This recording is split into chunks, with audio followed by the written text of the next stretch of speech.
gi ma moomee guddi gi ñoom ñoo ko moomee mbay guddi gi yàgg na neex na te metti na te dëgër na kaj loolu affaire bu garaaw la xale xamu ko loolu dafa am miel am plante boo xam ni su guddi gi xaajee la tudd dañ ne 45 minutes avant laalal ñaari cuillère boo laalee ñaari cuillère xoolal da ngay bëri doole da ngay bëri doole guddi gi neex lool yàgg lool livraison à domicile c'est possible kon li may wax xam ngeen lan la miel la ak ay plante loolu nag mi ngi jugee Paris mi ngi tudd La Nuit nous appartient La Nuit nous appartient wooteel 77 751 59 59. ñu ngi bàyyeekoo Sacré-Cœur 3 ñu livré la ko yée guddi gi day neex lool.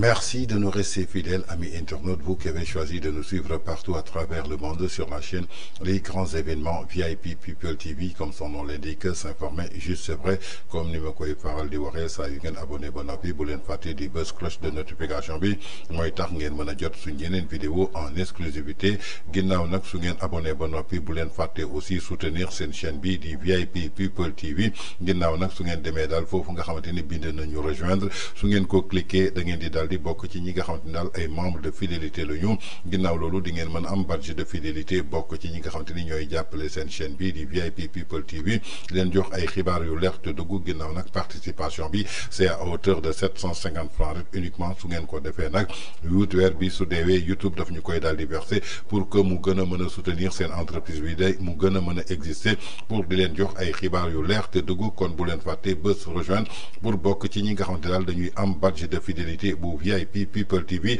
su ngeen abonné ba noppi daal di bës cloche de notification bi tey nag ñuy jël soit di ajuma ñaar fukki fan ak juróom-benn ci weeru septembre atum 2025 indi leen beneen numéro actu du jour comme nañ koy defee saa su ne xool li gën a fës ci xibaar ci bés bi ñu daal di koy saytu taataan ko segg ko faram-fàcce ko indi ko wisaar leen ko fii sur la chaîne des grands événements du VIP People TV fi ñu koy tàmbalee di ajuma ñaar fukki fan ak juróom-benn ci weeru septembre atum 2025 ginnaaw nag bi nga xamante ni moom l'ancien président de la République du Sénégal l'ancien secrétaire général de l'Union africaine di le président Macky Sall ginnaaw nag bu mu génnee ouvrage bi dippee ko daal l'Afrique au cœur bërki démb di ñaar fukk ak fan ak ñeent ci weeru septembre atum 2025 foofa ca New York kii nag nga xamante ni mooy secrétaire exécutif national bu Alliance pour la République daal dina jagleel daal benn message de félicitation kii nga xamante daal mooy l'ancien président de la République du Sénégal Macky Sall ginnaaw nag bi nga xamante ni daal lépp loo xam daal soxal na lii di ouvrage am bi nga xamante daal dina koy publier foofa ca New York muy le 24 septembre bi ñu génn jagleel ko daal lii nga xamante ni mooy l'Afrique au cœur moom mi di secrétaire exécutif national bu Alliance pour la République jagleel na daal ay félicitations au président Macky Sall en même temps di président li nga xamante ni mooy parti bi di Alliance pour la République jëmale ko daal ci livre bi nga xam daal dina koy génnee le 24 septembre 2025 jëmale ko daal ci benn ouvrage boo xam daal en version française la ak version anglaise boo xamante daal Afrique au cœur la ko duppee mu doon Africa Landing from the Hut dama bëgg nag ñu déglu ci quelques extraits jëmale ko daal ci interview bi nga xamante ni moom l'ancien président de la République du Sénégal jagleel na ko suñu benn naataango ginnaaw nag bi nga xamante ni génnee na ouvrage bi ñu dellu si waat. Écho que chante le jour paraît, tous s'éveillent dans le village pour que le bon couscous soit prêt. Femme debout et du courage, pilon pan pan, pilon pan pan, pilon gaiement. Ça, c'est son Excellence Macky Sall, président du Sénégal pendant 12 ans. Et il m'a confié une mission. Aziz, j'ai le plaisir de t'offrir ce premier ouvrage, premier d'ailleurs sorti, l'Afrique au cœur. Et tu es le premier lecteur. Merci beaucoup. Besoin de l'émission. Merci beaucoup, Monsieur le Président. J'avais 24 heures pour lire son livre. J'ai commencé et j'ai appris plein de trucs, que ce soit au niveau de la géopolitique mondiale ou même de l'intelligence émotionnelle. Vous avez vécu tout ça. Vous avez vécu le rejet. Vous avez vécu la trahison humaine. Et toutes ces émotions négatives qui vous habitent, toutes ces déceptions qui vous habitent. Comment est-ce qu'elles ont pu laisser place à la motivation, à la niaque Oui, il y a des trahisons tout le temps dans la vie, et à tous les niveaux. Dans le combat politique, et qu'on sent que la terre se dérobe, qu'on est dans une phase difficile, qu'on vous désigne pour vous abattre, évidemment, le vide s'organise automatiquement autour de vous. Parce que les gens, ils sont peut-être très gentils, mais ils n'ont pas envie de mourir avec vous. Et si tu veux découvrir l'intégralité de nos 2 heures d'entretien, alors rendez-vous le dimanche 28 septembre sur la chaîne YouTube H5 Motivation. Et, Monsieur le Président, je vous ai posé beaucoup de questions. Ah oui, beaucoup, hein. Là, c'est sûr. Dans le combat politique, et qu'on sent que la terre se dérobe, qu'on est dans une phase difficile, qu'on vous désigne pour vous abattre, évidemment, le vide s'organise automatiquement autour de vous. Parce que les gens, ils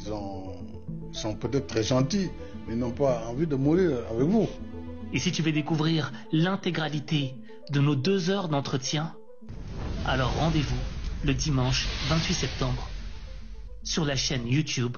H5 Motivation. Et, Monsieur le Président, je vous ai posé beaucoup de questions. Ah oui, beaucoup, hein. Là, c'est sûr.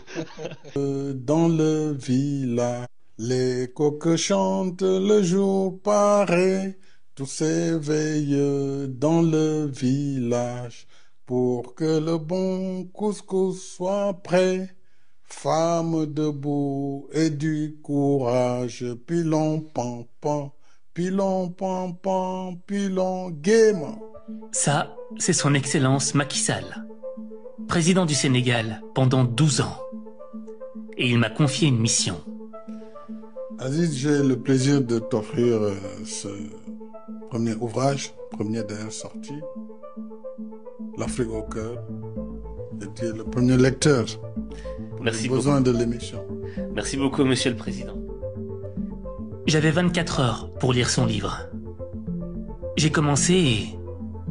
j'y ai appris plein de trucs, que ce soit au niveau de la géopolitique mondiale ou même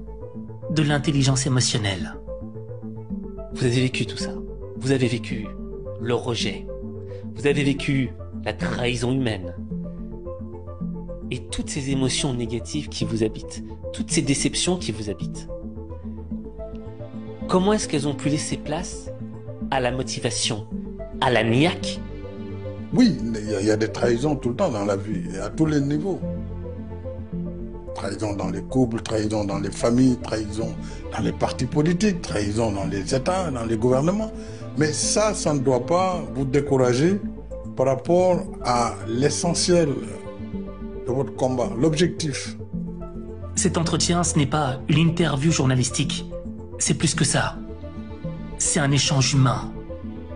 On a brisé la glace pour se parler franchement, face à face. Et là, par exemple, rien que cette anecdote, moi, elle me fait dire, à votre place, j'aurais eu peur. Dans le combat politique, et qu'on sent que la terre se dérobe, qu'on est dans une phase difficile, qu'on vous désigne pour vous abattre, évidemment, le vide s'organise automatiquement autour de vous. Parce que les gens, ils sont peut-être très gentils, mais ils n'ont pas envie de mourir avec vous. Et si tu veux découvrir l'intégralité de nos 2 heures d'entretien, alors rendez-vous le dimanche 28 septembre sur la chaîne YouTube H5 Motivation. Et, Monsieur le Président, je vous ai posé beaucoup de questions. Ah oui, beaucoup, hein. Là, c'est sûr. Mais on a fait le tour et c'était important pour moi de comprendre. Mesdames et messieurs, je voudrais d'abord replacer l'Afrique au cœur dans son contexte historique pour aider à comprendre sa raison d'être et sa résonance globale. J'appartiens à une génération d'Africains nés après les indépendances au terme d'un long et pénible cycle de domination coloniale. s'est nourri du combat de nos illustres pionniers. Amadou Hampâté-Bâ a appelé les fils aînés du XXe siècle africain. Leur lutte pour l'indépendance de l'Afrique. kon yaakaar naa ni ñoo ko seetaanandoo muy interview bi nga xamante ni quelques extraits daal dina ci génn ginnaaw nag bi nga xamante ni jagleel na ko daal suñu benn naataango foofu nga xamante ni mooy ca New York fii nga xamante ni moom la génnee ouvrage am bi nga xamante ni ñaari version la ko génnee muy version française ak version anglaise jëmale ko daal ci l'Afrique au cœur ginnaaw nag premier livre am bi nga xamante ni daal mi ngi ko jagleeloon li nga xamante ni mooy le Sénégal au cœur jamono ji nag bu leen fàtte ni que l'ancien président de la République du Sénégal actuellement dafa nekk ci scène internationale bi mu porte daal li nga xamante ni mooy avocat Afrique daal di plaider pour lépp loo xamante ni mooy le continent africain lépp nag li nga xamante ni tàmbalee na ko li nga xam daal mooy discours bi en tout cas daal dina frappé képp koo xamante ni tey jii africain ga jëmale ko daal ci benn chanson boo xamante ni daal chanson traditionnelle la ni ko doon jàng jamono ji nga xamante ni moom la ñu nekkee école. Oui, le coco chante le jour paraît. Tous s'éveillent dans le village pour que le bon couscous soit prêt. Femme debout et du courage. Pilong pam pam, pilong pam pam. Kon yaakaar naa ni képp koo xamante ni daal jàng nga fii nga xamante ni mooy ci Sénégal fàttaliku nga chanson bi nga xam daal moom le président de la République Macky Sall daal dina koy ubbee li nga xam daal mooy discours am jëmale ko nag ci benn chanson boo xamante ni daal daf ñu delluwaat jamono ji nga xamante ni daal ñi ngi woon école primaire ginnaaw nag mu doonoon benn chanson boo xamante ni chanson traditionnelle la. Oui, le coco chante le jour paraît, tout s'éveille dans le village pour que le bon couscous soit prêt. Femme debout et du courage. Pilong pom pom, pilong pom pom, pilong gaiement. loolu daal le président Macky Sall daal di ubbee daal li nga xamante ni mooy ouvrage am jëmale ko daal ci benn réflexion boo xamante ni tey jii suñ ci sukkandikoo doon na réflexion boo xamante ni daal de très haute facture la ginnaaw nag bu mu tourné jëmale ko daal ci lépp loo xamante ni ay action la moom l'ancien président de la République du Sénégal Macky Sall daal di poursuivre li nga xamante daal mooy engagement jëmale ko daal ci service su Afrique notamment pour que ñu mën a permettre daal li nga xamante ni mooy continent africain mën a jouer benn rôle jëmale ko daal ci premier plan jaarle ko daal ci li nga xamante ni mooy géopolitique mondiale ginnaaw nag bi nga xamante ni moom président Macky Sall réitéré na également li nga xamante ni mooy yéeneem jëmale ko daal ci œuvre te du bàyyi benn yoon li nga xamante ni mooy ay réformes jëmale ko daal ci gouvernance financière internationale notamment ci ay sujets yoo xamante daal dafay relever daal loo xamante ni moo soxal li nga xamante ni mooy bor bi jaarle ko ci sécurité ak li nga xamante ni tey jii mooy climat. muy benn qualité ak dimension boo xamante ni suñ ci sukkandikoo ay personnalité yu bare daal di la ñuy teewee li nga xam daal mooy ndaje bi muy ñaar fukki fan ak ñeent ci weeru septembre bi ñu génn atum 2025 foofa ca New York pour li nga xam ne daal moo doonoon cérémonie de présentation jëmale ko ci ouvrage bi ci benn marge boo xamante ni daal moo kon ubbiteeku lii di 80e assemblée générale bu organisation des Nations Unies daal di confirmer que lépp loo xamante daal soxla nañ ko dina doon daal ki nga xamante ni mooy le président Macky Sall li nga xamante daal mooy leadership am ci wàllu continent africain dina doon daal benn transformateur jaarle ko daal ci benn rôle boo xamante ni daal bu déterminant la ginnaaw nag lépp loo xamante ni mi ngi koy joué jëmale ko daal ci wàllu géopolitique international jaarle ko daal ci profilu li nga xamante ni daal mooy le continent africain notamment li nga xamante ni mooy réew bi nga xamante ni fii la soppe ko muy le Sénégal jaarle ko ci Afrique du Sud ak global bi ginnaaw nag lépp loo xam ne daal abordé nañ ko jëmale ko daal ci dund bi nga xamante ni daal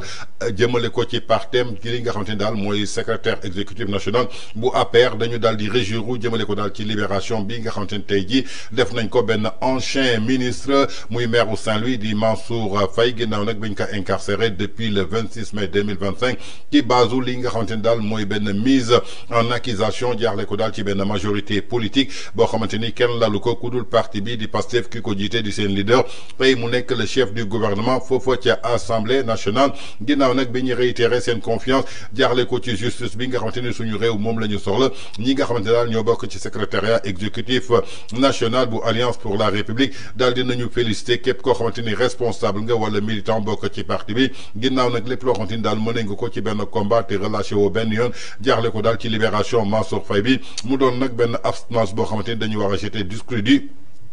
ci institution judiciaire yi nga xamante ni tey jii dafa posé benn acte boo xamante ni daal bu mature la doon loo xamante ni daal lu anti républicain la ba tey suñu sukkandikoo ci li nga xamante ni tey jii mooy cadre bi nga xamante ni dañ ko dénoncé woon jëmale ko daal ci consacré lépp loo xamante ni daal dafa soxal détermination acharnement contre ñi nga xam daal mooy responsable yi jëmale ko daal ci APR secrétariat exécutif national bi daal ñu ngi demandé libération sans délai kii nga xam daal mooy monsieur Mohamed Ngom ñu gën koo xam ci turu Farba jëmale ko daal ci raison médicale bi nga xamante ni en application ci ay conclusions yoo xamante ni lii di expertise médicale bi daf ko attesté jëmale ko ci état de santé boo xamante ni tey jii mën nañu jàpp ni daal c'est incompatible jaarle ko daal ci milieu carcéral ginnaaw nag li nga xamante daal mooy benn élan boo xamante ni ñoom waa APR ñi ngi exige daal benn prise en otage ñu opéré ko daal jëmale ko daal ci li nga xamante ni mooy régime bi nga xamante ni parti état lañ fi jàpp muy Pastef ci ay responsable politique ku mel ni Lat Diop Maodo Malick Mbaye ku ci mel ni Moustapha Diop ainsi que libération képp koo xamante ni délit d'opinion moo la fa bàyyi ku mel ni Abdou Nguer Badara Gadiaga ak kii nga xamante ni daal mooy Jérôme Bandiaki muy li nga xamante ni daal jàpp nañ ko daal ci parution li nga xamante daal mooy ouvrage bi nga xamante ni moom ancien président de la République du Sénégal Macky Sall daal dina koy fësal ci ñaari version muy version française ak version anglaise jagleel ko daal lii di l'Afrique au cœur ginnaaw nag bi nga xamante ni def nañu cérémonie de présentation bi le 24 septembre bi ñu génn foofu ca New York mu coïncider ak li nga xamante ni daal mooy 80e assemblée générale bu Nations Unies ginnaaw loolu nag le 28 incha allah dina présenter daal li nga xamante daal mooy interview bi nga xamante ni daal accordel na ko suñu benn naataango pour que daal ñu xam lan mooy position président Macky Sall jëmale ko daal ci futur Afrique jaarle ko daal ci li nga xamante ni mooy lu muy occupé en tant que leadership jaarle ko ci géopolitique internationale. Toujours dans votre acte du jour de ce vendredi 26 septembre 2025 fii ci VIP People TV suñu jógee ci présentation ak li nga xamante ne mooy extrait interview bi nga xamante ni Macky Sall jagleel na ko kii nga xamante ni mooy suñu naataango jëmale ko ci ouvrage bi ñu dippee l'Afrique au cœur dañuy dem seeti réaction ñenn ci ñi nga xamante ni tey jii suñu ay compatriotes la ñu nekk dans la diaspora lan mooy doon seen première réaction jëmale ko daal ci kii nga xamante ni mooy l'ancien président de la République du Sénégal de 2012 à 2024 aujourd'hui mu occupé daal li nga xamante ni mooy leadership bu Afrique jëmale ko daal ci scène internationale bi jaarle ko ci wàllu géopolitique internationale ñu dellu si waat. Bonjour les Sénégalais, bonjour tout le monde, Nagadef, j'espère que vraiment que vous allez bien. Alors, les Sénégalais, je tiens à vous parler, c'est très important pour moi, oui. Vous savez Macky Sall, franchement, c'est l'un de vos meilleurs présidents, oui. Même si vous ne voulez pas l'accepter, même si vous êtes allé voter contre lui, même si vous avez dit que c'était qui vous tyrannisait, qui vous empêchait de vous exprimer, mais vous étiez libre quand même. Vous avez quand même une meilleure vie avec Macky Sall, reconnaissez-le. Et au niveau international, le Sénégal représentait bien, même au niveau diplomatie. Mais aujourd'hui, que devient le Sénégal? Le Sénégal a perdu sa vitesse. Le Sénégal aujourd'hui est l'ombre de lui-même. Ok? Franchement, quand je vois, par exemple, votre président de la République qui s'est rendu la dernière fois aux États-Unis avec Trump, franchement, le discours n'était pas ça. Et là encore, à l'ONU, non, c'est pas possible. Pourquoi? Qu'est-ce qu'il attendait? Qu'est-ce qu'il cherchait? Qu'est-ce qu'il cherchait, votre président? Il cherchait quoi? Il attendait le discours de Macron? Non. Ça aurait été Macky Sall, c'est un homme charismatique, il se serait exprimé, même sans discours. Il aurait pu parler son discours. Aujourd'hui, les Sénégalais, dites-moi, tout se passe bien? Je vous redis encore, le meilleur président du Sénégal, l'un des meilleurs, c'est Macky Sall. Macky Sall, je pense qu'il va revenir en 2029. Hein. Il va revenir en force en 2029. Oui, et je vous le dis encore. Alors, la jeunesse sénégalaise, j'aimerais savoir exactement, actuellement là, tout se passe bien pour vous? Qu'est-ce qui a été mis en place pour vous? Quel est le plan d'action? Qu'est-ce qui a été mis en place? Est-ce que vous continuez à vouloir voyager, à fuir le Sénégal? Hein? Pourtant, le Sénégal, c'est un beau pays, un pays qui avait pris un élan en termes d'émergence. Waouh! Mais qu'est-ce qui se passe? Le pays, on dirait que le pays est en arrêt. On dirait que le pays est en arrêt. Bien sûr que oui, c'est en arrêt. Les chantiers sont arrêtés. On vous supprime beaucoup de choses. La liberté d'expression est bafouée. Les journalistes sont emprisonnés. Écoutez, je ne comprends pas ce qui se passe au Sénégal. Mais je vous dis simplement que vous étiez pressés d'aller voter, pressés de choisir des jeunes, de mettre des jeunes au pouvoir pour amener la transformation, le changement. Aujourd'hui, où c'en est? Le pouvoir d'achat, vous arrivez à mieux vivre, hein? J'aimerais comprendre en fait. Comment ça se passe aujourd'hui? Quel est le bilan? Quel est le bilan exactement? Parce qu'il me semble quand même qu'on a demandé à la diaspora pour comment dire, de contribuer parce que l'économie du Sénégal va mal. On vous a demandé à chaque Sénégalais de contribuer. Il me semble également qu'on va taxer également les influenceurs. En fait, on essaie de taxer tout le monde aujourd'hui. Alors, le Sénégal, que se passe-t-il? Je pense que réellement, est-ce que Macky Sall vous demandait tout cela? Macky Sall savait négocier à l'international. Vous n'aviez pas de problème avec le FMI. Oui. En tout cas, l'or est passé où? L'or du Sénégal est passé où? L'or du Sénégal est passé où? En tout cas, je vous dis, le meilleur président que vous ayez jamais eu, Macky Sall. Et moi, je pense que Macky Sall revient en 2029. Il va revenir en 2029 parce que là, je pense que beaucoup parmi vous, vous le regrettez déjà. Vous le regrettez, ça c'est sûr. Et Macky Sall, il a écrit un livre là. J'ai essayé d'acheter ce bouquin pour voir ce qu'il y a marqué dedans. Pour essayer de le lire. Pour voir son parcours. Voilà. Mais c'est l'un des meilleurs présidents d'Afrique. Hein. Macky Sall est l'un des meilleurs présidents d'Afrique. C'est pas que du Sénégal. C'est d'Afrique, je vous le dis. En tout cas, je suis objective. Je ne suis pas fanatique. Mais je vois juste celui qui travaille. Parce que Macky Sall, il a bien travaillé pour le Sénégal. Et quand on voit le Sénégal, waouh! Oui, le Sénégal, avec toutes ses infrastructures, a mis le Sénégal en haut. J'ajoute aussi Wade. Hein. Wade aussi a contribué. Hein. Wade, vraiment, je pense que c'est celui qui a réellement commencé. Wade est celui qui a commencé. Macky Sall a simplement continué. Et Macky Sall a en plus, non seulement il a continué, il a en plus renforcé. Renforcé. C'est ça que ça devrait être, la continuité. Alors, dites-moi, quels sont les chantiers actuels prévus pour le Sénégal? Parce que là, je ne suis pas au courant qu'il y a des chantiers. Dites-moi, quels sont les chantiers? Et quel est le changement qui s'est opéré au Sénégal actuellement? Dites-moi. Et vous arrivez à bien manger? Le pouvoir d'achat, là, ça va mieux? Hein? La jeunesse aujourd'hui, la jeunesse dont vous avez choisi pour diriger le pays, ça se passe comment aujourd'hui avec cette jeunesse? Alors, je vous attends dans les commentaires. En tout cas, comme je vous dis, 2029, je suis persuadé que Macky Sall revient. Et je suis sûr que vous serez nombreux à aller dans les urnes voter pour Macky Sall. Je suis certaine. En tout cas, on est ensemble. Je suis en live et on va parler, bien évidemment, de la politique sénégalaise. Je vous attends en live. Ok, à tout à l'heure. kon ñoo ko déggandoo muy réaction boo xamante ni suñu ay compatriotes yoo xamante ni ñi ngi nekk tey jii ci diaspora bi muy ay réaction yoo xamante ne def nañ ko ci jëmm ji nga xamante ni yàlla moo ko wàccee ci réewu Sénégal mu jiite réewu Sénégal de 2012 ba 2024 mu jiite li nga xamante ni mooy Union africaine ginnaaw loolu ñu dénk ko beneen ndombal tànk mu war a jiite li nga xamante ni mooy 4P mu jógee foofu ñu dénk ko li nga xamante ni mooy ñi bokk ci ñi war a gérer lii di centre d'adaptation climatique jëmale ko ci monde bi ginnaaw loolu ñu tel ko tabb ko daal mu bokk ci ñi nga xamante ni dañu bokk ci fondation Mo Ibrahim ginnaaw loolu nag lii di Atlantic Council daal di koy tabb aussi boole ko daal ci ñi nga xamante ni tey jii seen xalaat am na fa solo ginnaaw loolu nag suñu ay compatriotes dellu nañ daal di témoigner bërki démb gis nañu ci 80e li nga xamante ni mooy assemblée générale bu Nations Unies moom l'ancien président de la République Macky Sall daal di jiite li nga xamante ni mooy sommet bi ñu di daal lii di PPP muy partenariat public privé jëmale ko daal ci li nga xamante ni mooy àdduna wërngal këpp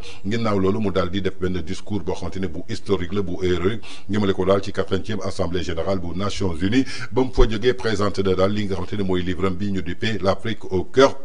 le 24 septembre bii ñu génn ginnaaw nag bépp réaction daal boo xamante ni tey jii suñu ay compatriotes nekk foofu ca diaspora bi def nañ ko ñi ngi xamal daal kay di président Macky Sall moo nekkoon le meilleur président du Sénégal de 1960 à nos jours bi tey jii ñu jàpp ni que daal amul kenn koo xamante ni gën na président Macky Sall fii ci boppu Afrique kon lépp lu ñu mën a jàpp daal démb moo nekkoon ki gën tey mooy ki gënati ëllëg mooy doon ki rawati jëmale ko daal ci li nga xamante ni mooy le continent africain kon sénégalais yi nañu fonk bu baax a baax ki nga xamante ni mooy le président Macky Sall ginnaaw nag fi nga xamante ni tey ji toll na fa ci àdduna bi dafa yëkkati deru li nga xamante ni mooy nit ku ñuul plus particulièrement ñi nga xamante ni ñooy yeewoo fii ci continent africain kon nañu jàpp président Macky Sall daal di koy sargal bu baax a baax rawatina nag ñun ñi nga xamante ni ñooy waa Sénégal bi nga xamante ni président Macky Sall fii la soso muy na originam ginnaaw loolu nag lépp loo xamante ni def na ko ci biir Sénégal képp koo xamante ni daal topp nga ci tànkam en tant que président war nga xool fi Macky Sall tegoon tànkam nga teg fa sa tànk pour que ëllëg ak ci biir yow it lii Macky Sall di dégg tey jii nga daal di koy dégg mu doon réaction boo xam daal suñu ay compatriotes yu nekk ci diaspora bi ñoo ko daal di fës. Toujours dans votre actu du jour de ce 26 septembre 2025 sur VIP People TV suñ fa jógee dañuy dem fële seeti ji l'ancien ministre Mansour Faye actuel maire de Saint-Louis ginnaaw nag li nga xamante ni daal moo doxoon ci digganteem ak wàllu justice kii di Mansour Faye nekk beau frère ci li nga xamante ni mooy l'ancien président de la République du Sénégal Macky Sall Mansour Faye bi nga xamante ni tey jii frère la ci soxnay l'ancien président de la République di Marème Faye Sall ginnaaw nag bi nga xamante ni yoon daf ko tegoon loxo depuis le 24 mai 2025 mu nekk sous mandat de dépôt jëmale ko daal ci haute cour de justice bi nga xam daal moom moo ko fa tegoon jëmale ko ci li nga xamante ni ñi ngi ko doon toppee daal ci ay montants de surfacturation qui font Covid yi nga xamante ni dénkoon nañ ko ci démb kii di Mansour Faye mujj na retrouver daal li nga xamante ni mooy la liberté moom mii di ancien ministre Mansour Faye actuel maire de Saint-Louis bi nga xamante ni daal mujj nañ ko libéré daal placé ko sous contrôle judiciaire ginnaaw nag bu mu jëlee daal quelque temps yoo xam daal passé na ko daal fii nga xamante ni maanaam mooy ca kasa bu Rebeuss ginnaaw loolu nag Mansour Faye mujj nañ ko génnee bàyyi ko mu ñibbi dama bëgg nag ñu seeti ji ay extrait vidéo yoo xamante ni daal ginnaaw Mansour Faye bu mu génnee ci kasa bu Rebeuss fal la njëkk a jublu ñu xooli ji les premières vidéos de Mansour Faye après sa sortie de prison. jërë ngeen jëf yéen seen internet kenn du yéen journaliste yi yaa ñaanal la ko xañal nañ ko parfois bi nga xam ne ci Rasulullah la jóge mag parfois bi nga xam ne Marème Faye Sall ko yónnee direct parfois bi nga xam ne ci Rasulullah la jóge moom voilà gis nañ noonu moom tamit mu ngi am conversation ak ki nga xam ne ni moo ci moom Bassirou Fofana dégg nga mu ne ko yéen vraiment dalaloon foofu tu verras que lii wala luy jeex la. dëgg la maag moom bu ñu daan waxtaan ko naan jàpp boo gis. bàyyi moo ciy topp. tëj boo gis tëj moo ciy topp. boo toogoon ak moom mu ne man je n'ai rien à me reprocher. te damay dund lu may dund bu jeexee rek dina jeex saa yu ñu ma dégloo dinañ ma bàyyi ma ñibbi lii la ma waxoon. ndeysaan moo tax saa yu ñu ma dégloo dinañ ma bàyyi ma ñibbi. te bañ ko dégloo bàyyi nañ ko mu ñibbi. wax dëgg yàlla moo tax. jërëjëf lu si des nag si waxtaanu biir néeg la. jërëjëf gars yi waaw. parce que ñaari kàddu rek. non man amul may wax la may waxoon daal moo di ni. c'est un dossier boo xam ne dégg naa ci lu ne. te mu ngi ñuy toog mosuma kaa lekkal dërëm. te lu ma ci doon wax sama aqulaay taala rek a taxoon ma koy wax. bu noo nee appel d'offre ba pare nga ne surfacturation am na.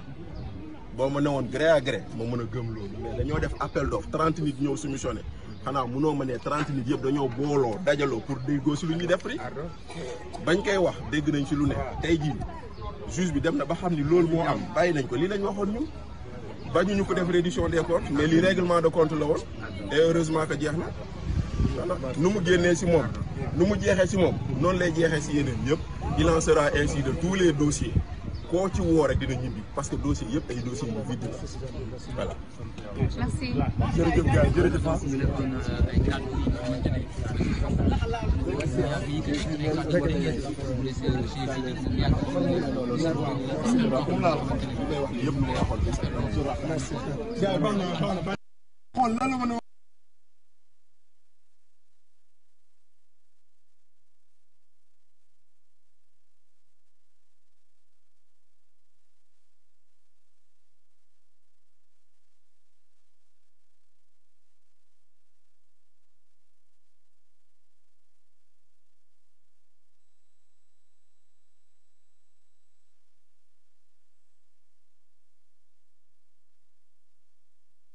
kon ñoo ko gisandoo muy première apparition de l'ancien ministre actuel maire de Saint-Louis Mansour Faye beau-frère de l'ancien président de la République du Sénégal ginnaaw nag bi nga xamante ni libéré nañ ko placé ko sous contrôle judiciaire suñu sukkandikoo ci information yi nga xamante ni moom mi di ancien ministre du développement communautaire et de l'équité sociale et territoriale Mansour Faye daal di nañ koy libéré placé ko sous contrôle judiciaire ginnaaw nag bi nga xamante ni ñu ngi ko placé woon daal sous mandat de dépôt jamono jooju nag ñi ngi ñi visé woon daal multiples chefs d'accusation daal di ko teg ci ndoddam benn muy association de malfaiteurs concussion corruption jëmale ko ci prise illégale d'intérêt jëmale ko ci faux et usage des faux en écriture privée ginnaaw nag lépp lu soxal wàllu commerce wala banque muy détournement de deniers publics blanchiment de capitaux ainsi que lépp loo xamante ni mooy complicité ak infraction jëmale ko daal ci poursuites yi nga xam daal dafa porté woon jëmale ko daal ci ay présumé infraction financière yoo xamante ni dafa lié woon nag daal gestion li nga xamante ni mooy fonds du programme de résilience économique et sociale ñu duppee ko presse ñu alloué woon ko daal li nga xamante ni mooy ministère am jëmale ko daal ci cadre li nga xamante ni mooy fonds force Covid 19 jëmale ko daal ci benn montant bu toll woon ci 2,7 milliards de francs CFA li nga xamante ni daal moom lañ doon toppee ki nga xamante ni daal mooy l'ancien ministre actuel maire de Saint-Louis. Beau-frère de l'ancien président de la République du Sénégal Macky Sall Mansour Faye loolu yëpp nga xamante ni daal tegoon nañ ko ci ndoddam ginnaaw nag bi nga xamante ni depuis mai 2025 mi ngi woon foofa ca kaso bu Rebeuss Mansour Faye mujj nañ ko libéré daal mu am li nga xamante daal mooy contrôle judiciaire donc ce qui veut dire que lépp loo xamante daal ay chef d'accusation la ñi tegoon ko ci ndoddu ki nga xamante ni daal mooy Mansour Faye tey suñ ko xayma donte dossier bi jeexagul c'est pendant devant la justice mais wonee na tey jii que lu bëri li nga xamante ni ñu ngi ko doon wax ci Mansour Faye dara amu ci moo tax tey jii ñu mën ko may contrôle judiciaire su doon liñ ko doon jiiñ yëpp mi ngi ci yaakaar naa ni tey jii Mansour Faye dañ koy jébbal juge mu daal di koy atte ñu condamné ko ci kanamu askanu Sénégal yëpp ginnaaw nag ñu bare tax woon nañu ne Mansour Faye sàcc la mais tey jii yaakaar naa ni décision bi nga xamante ni justice jël na ko dafay firndeel ni ko daal ñii ay otage politique la ñu woon ni ñu ko waxee woon rek ci secrétariat exécutif national bu APR jëmale ko daal ci benn parti état boo xam daal Pastef moom la bëgg a instaurer pour jéem a liquider daal képp koo xamante ni am nga base politique balaa ñuy jëm ci li nga xamante ni tey jii mooy élection municipale yi pour mën la ko pertal ci biir loolu nag yaakaar naa ni am nay kàddu yoo xamante ni Mansour Faye balaa ñu koy convoqué di ko placer sous mandat de dépôt fële nga xamante ni mooy ci plateau TFM amoon na ay kàddu yoo xamante ni daal yëkkati woon na ko ginnaaw nag kàddu yi nga xamante ni moom la waxoon démb kàddu yooyu ñoo ko mujj fekk si tey jii daal di dëggal lépp loo xamante ni moom la waxoon kon mën nañu ne gàcce ngalaama Mansour Faye amati na dëgg ci kaw ñi nga xamante ni tey jii ñoo ko bëggoon toroxal jiiñ ko li nga xamante ni tey jii defu ko askanu Sénégal bëgg ko xoolee beneen bët nañu déglu ci extrait vidéo bi dellu si waat. il faut retenir xam nga contexte spécial lañ nekkoon Covid urgence. mais du tere jubal quand même lu urgence am jubal mënut a dem na dépense am mais justifié na ko moom wax na ko dafa ni am na fu mu ko waxee à la page 100 la je pense wax na ko il dit on avait le fonds de calamité ak de solidarité et de solidarité fonds boobu la fonds boobu moo amoon compte de dépôt amoon de l'argent man ba ma ko waxee dama ne ko déet buñ ko laal. te loolu wax na ko ci wax na ko dama ne ko déet buñ ko laal comme amuñu texte yoo xam ne dañuy permettre nañ ko laal buñ ko laal. ba ma laaj loolu laa ko wax. mais les dépenses étaient là ba mu demee ba nga xam ne am na autorisation de ministre des finances mais parce que c'est vrai que mobile mais boo ñëwee war a des yéege ceeb bi chargé ko na ma dal yi ku leen di viré xaalis. les dockers dañ leen di viré xaalis. mais chèque kana chèque am na. loolu tamit jëlee chèque di jox ko na ma dal wala docker. loolu la wax même cour wax na ko lu tax defuñ ko chèque wala virement loolu quand même. da xam ni on est les gens dañ nekkoon ci situation exceptionnelle. waaw mais ensuite ce qui est important mooy les dépenses daf ko justifier jusqu'au franc près utiliser na ko avec l'autorisation parce que c'est un contexte spécial mais il les a justifiés loolu moom important daf ko justifier moom ci moom wax na ko. boo seetloo ci rapport bi wax il n'a pas fait de recommandation particulière ci secrétariat wax rek pour question de procédure la wax mais moom xam na ni le DAGE a remboursé tout l'argent et puis c'était combien 399 millions sur un budget de 64 milliards et poussière parce que c'est les 69 milliards même bu doon benn centime la c'est de l'argent public justifié voilà ce qui est important c'est de justifier la dépense de justifier la dépense bi au centime près déggoo mu wax ne justifié wu ko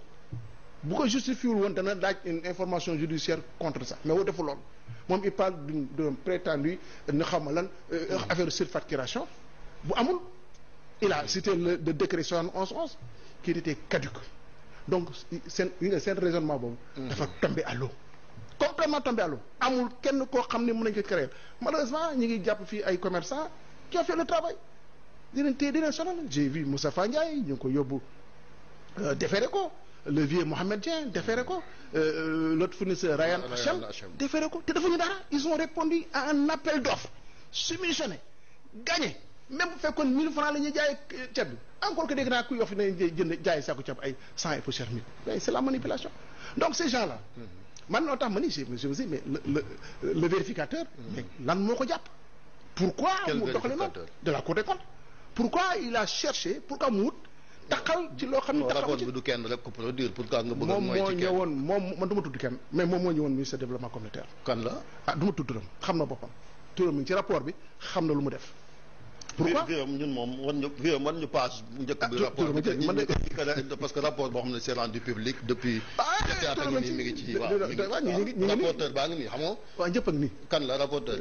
mais tur yaa ngi nii liir ngeen daal tur yaa ngi nii am na ci koo xam ne moo ñëwoon au niveau développement communautaire am na lu xew pourquoi ñoom ñi defee lii yóbbu ci cour bi Ibrahima Gaye conseiller en tout cas Massamba Dieng conseiller Jean-Christophe Diatta conseiller ñii ñoo ak seen assistant yi. waaw mais non mais am na koo xam ni moo amee woon principalement la mission. mais sauf que moom du rapporteur bi dafa am équipe boo xamante ni ñoom ñoo produire rapport bi. te Cour des comptes monsieur le ministre quand même juridiction bu sérieuse la. ngeen nekkoon fi foofu sax laay ñëw yéen a fi nekkoon à l'époque bi nga xamante ni moom la ñu produire rapport bi. ñu def ay recommandations lan moo. kon yaakaar naa ni ñoo ko déggandoo muy l'ancien ministre Mansour Faye actuel maire de Saint-Louis balaa ñi ko doon convoqué di ko yóbbu foofu ca haute cour de justice ba ñu koy jébal li nga xamante ni tey jii mooy pôle judiciaire financier ñu koy placé sous mandat de dépôt lu mu waxoon démb rek yaakaar naa ni moo ko fekk si il est blanc comme neige amul dara lum ci jël suñu xoolee contexte bi tey jii contexte d'urgence la ñu nekkoon ku nekk xam na ni que jamonoy mbas bi muy Covid 19 urgence la ñu nekkoon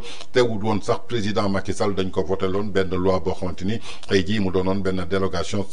spéciale boo xamante ni mën na jël ay ndogal te duñu jaar ci li nga xamante ni moom la yoon santaane muy appel d'offre waaye Mansour Faye nee na malgré loolu yëpp en tant que jegeñaale kii nga xamante ni mooy le président de la République nekk beau frère am moom dafa préféré woon jaar fi nga xamante ni yoon moom la santaane li mu def muy lancer appel d'offre boobu bi mu ko lancé dañu xool ki nga xamante ni am na disponibilité ceeb bi ki nga xamante ni tey jii prix moo gën a yomb kooku lañ daal di tabb kon yaakaar naa ni foofu surfacturation munu fa am.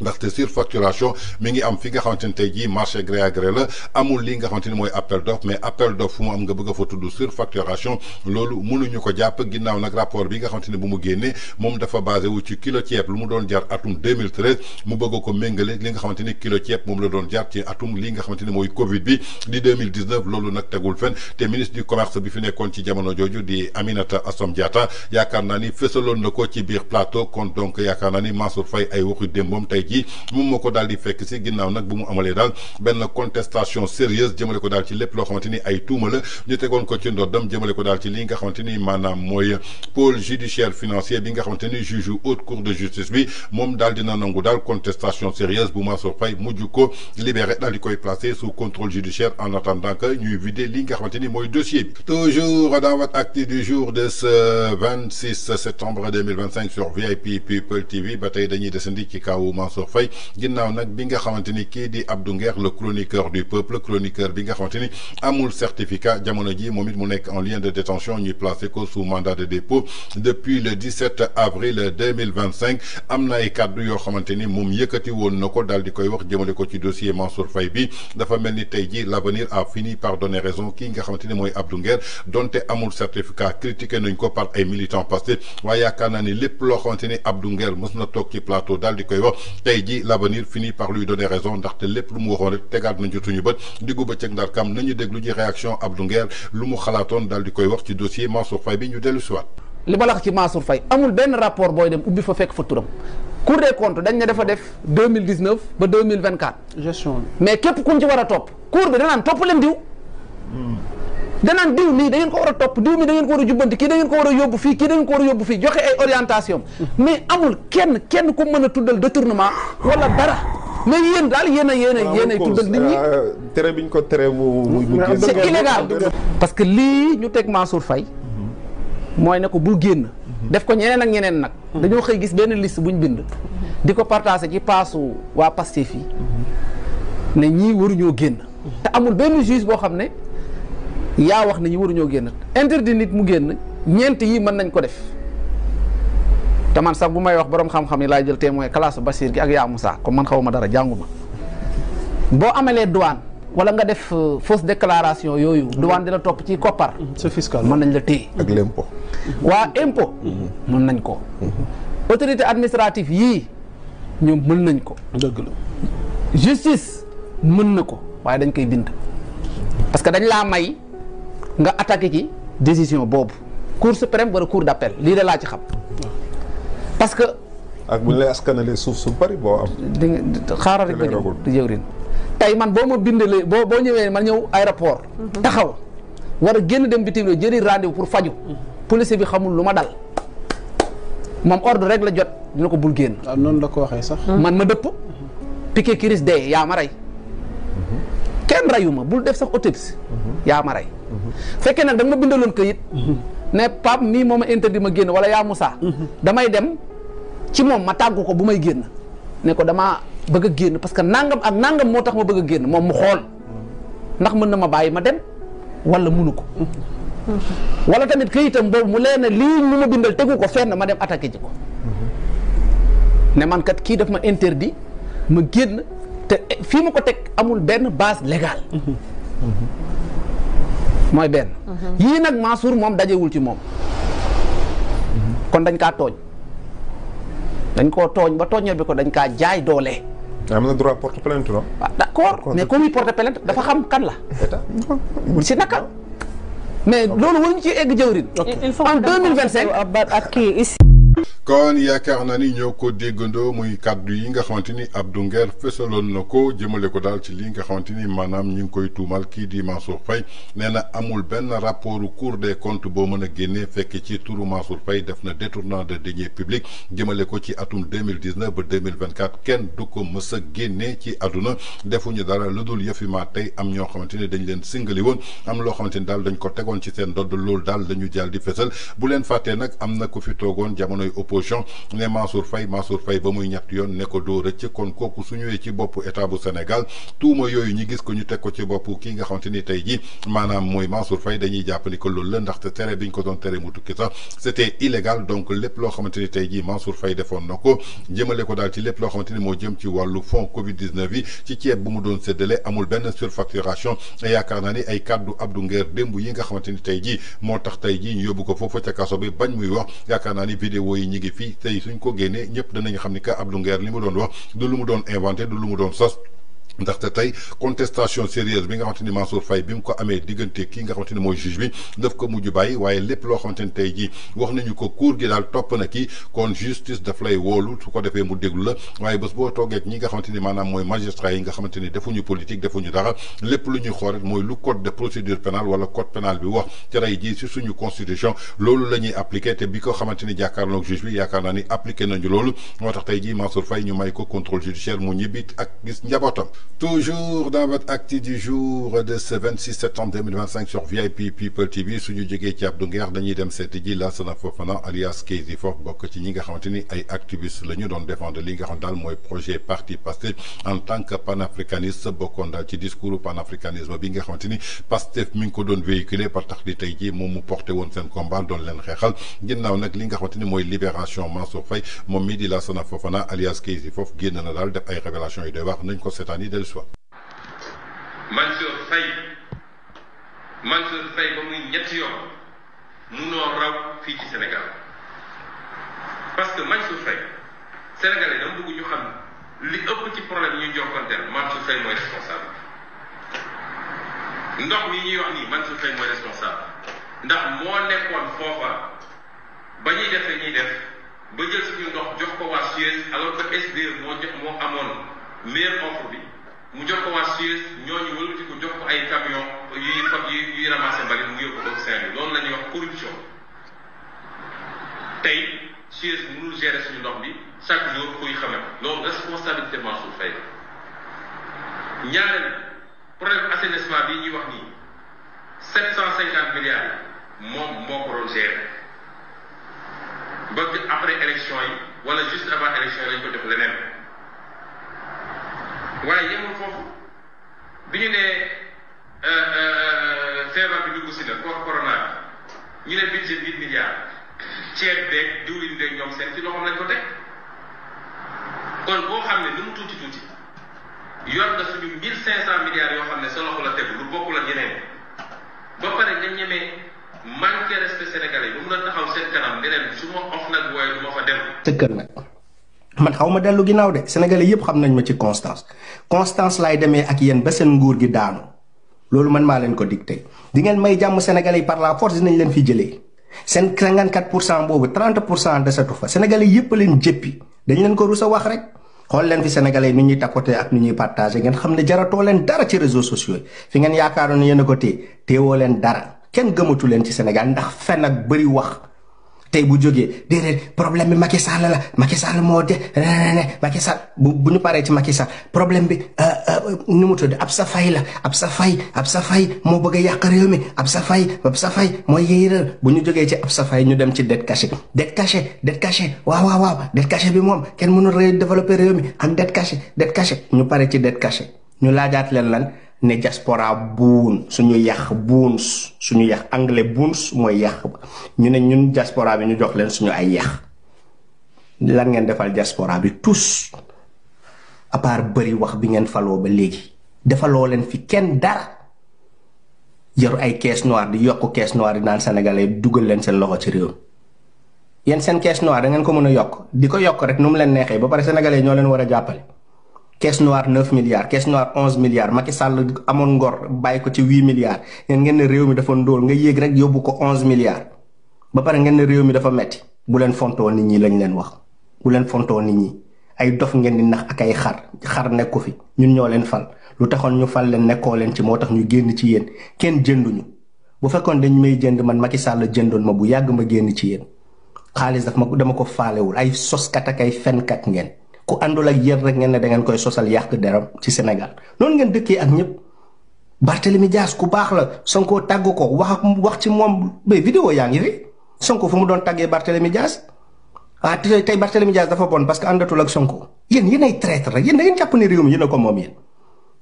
ku ngeen àndal rek ku baax la boo leen àndatul ak moom ku bon la yéen rek a baax ci réew mi waaw da nga dem gis Barthélemy Dias mais démb Sonko moo ko doon tàgg wala da ngeen bëgg ma génne leen vidéo yi Sonko fu mu doon tàggee Barthélemy Dias mairie bu ngeen nangu ci loxom Sonko moo doon génn naan Macky Sall daf ko bëggoon nangu ci loxom yéen finalement yéen a ko nangu ci loxom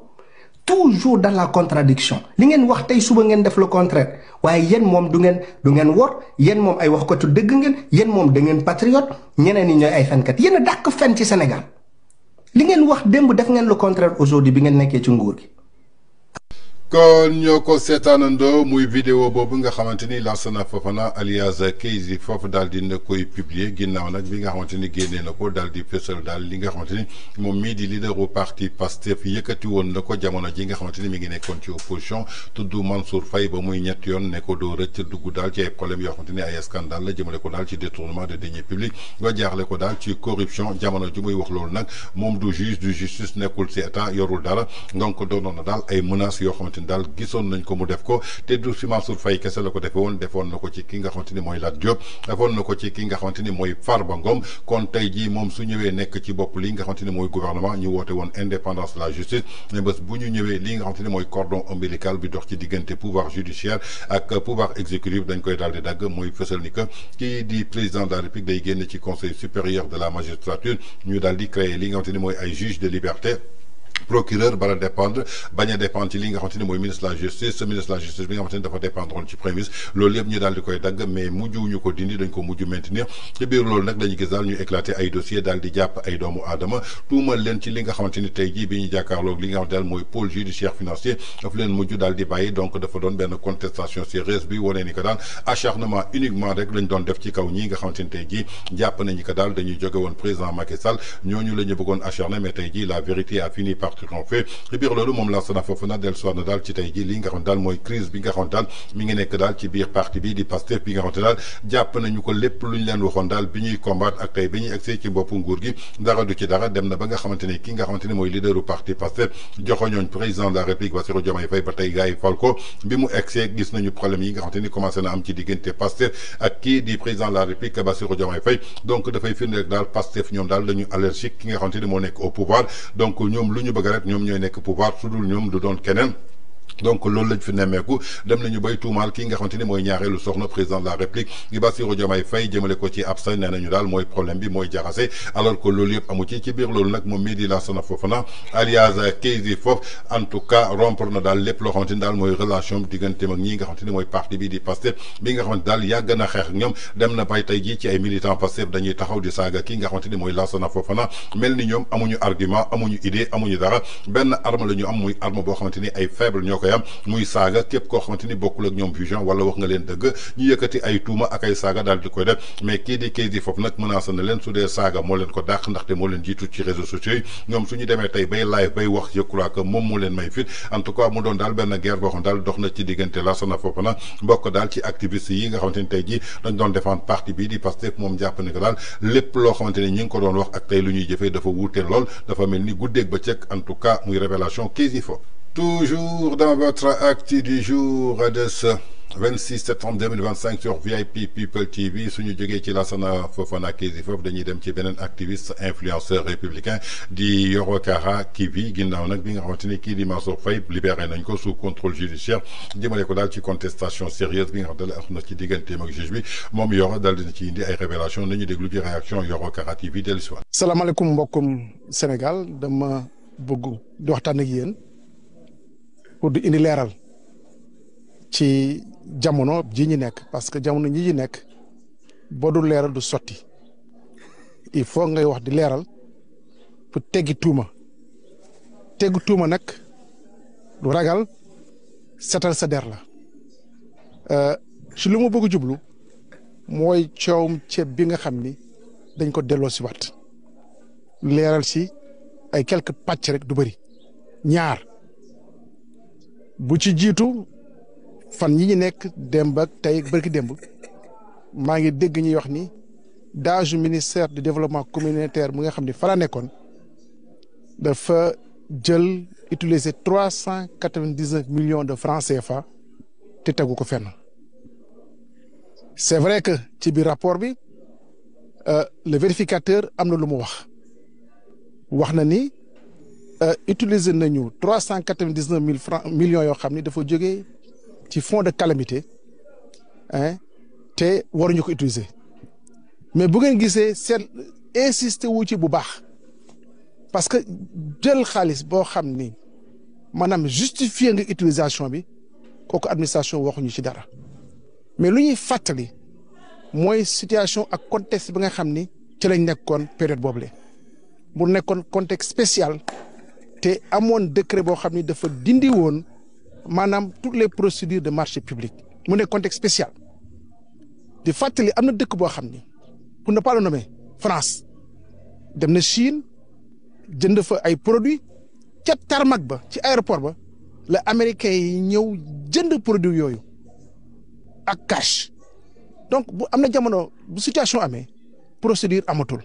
donc loolu mooy indi mooy waral nit ñi def yenn dépense 399 millions yooyu ñuy wax effectivement ci fonds de calamité la nekkoon man au départ boo seetloo ci rapport bi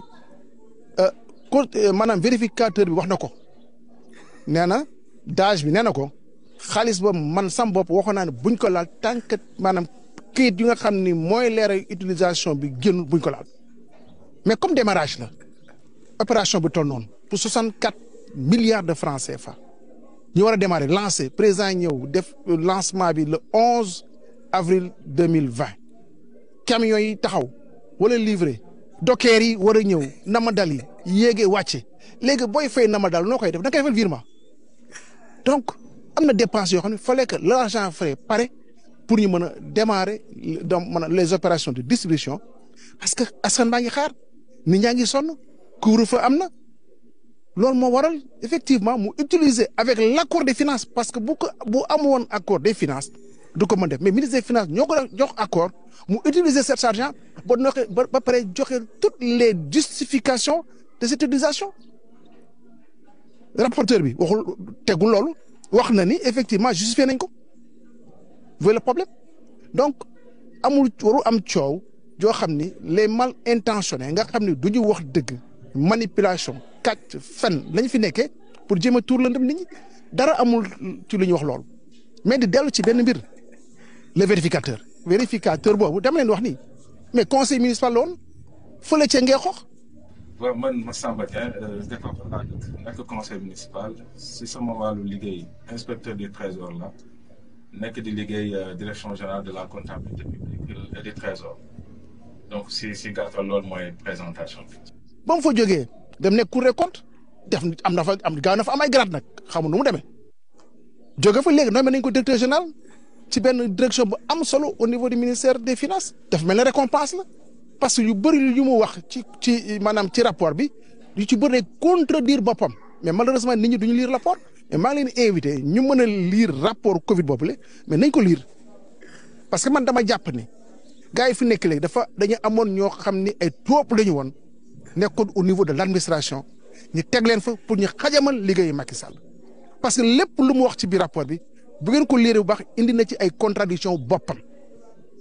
fonds de calamité bi wax na ci